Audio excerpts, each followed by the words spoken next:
Okay, now we're going to work on the sumo deadlift. This is just an alternative version to the conventional deadlift, where we have our hands, or we have our feet and legs inside of our hands. The sumo, we're going to be having a wider stance, more toe flare, and the arms are going to remain inside the legs, okay?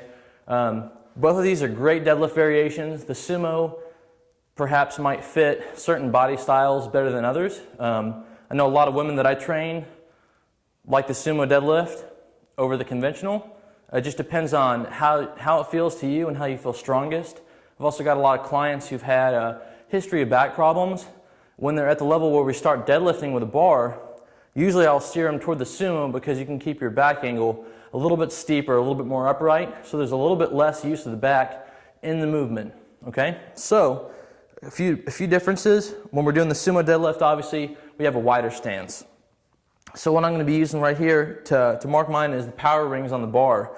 Look down at them, you'll see 1 or 2 power rings on there. What I'm going to do is I'm going to start closer, since my hips are a little bit tight today, and I'm going to line the inside of my feet up with that first power ring. Okay, make sure that as you're going up and down, some of you taller lifters, make sure that the plates aren't close to your feet so that they get your toes. So if you need to move those plates out, you can put a collar on the inside of those plates and it'll push them out another couple inches. That's a trick I've used before if you don't have a deadlift bar.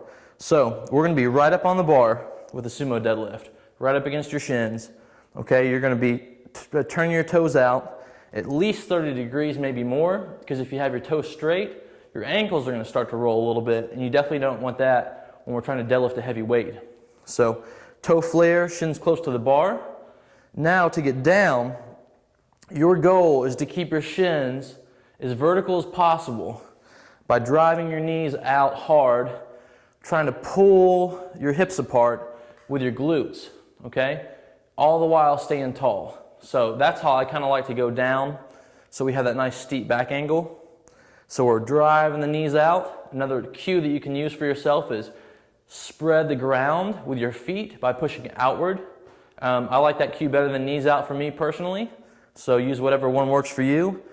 We're going to go down, the grip, arms are going to be in a straight line down from the shoulders, okay?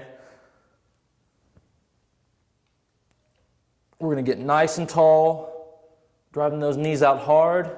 We're sitting back. We're going to lock out with the glutes, looking straight ahead. Again, set it down by breaking at the hips. Tight off the ground. Drive those knees out hard.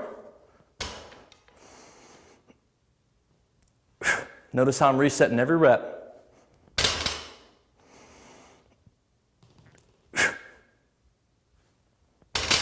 Okay? Both variations of the deadlift, you always want to pull back with your arms, but sumo, if you get any bar drift going out this way, you're going to be done off the floor. So, another great deadlift variation, that's the sumo deadlift.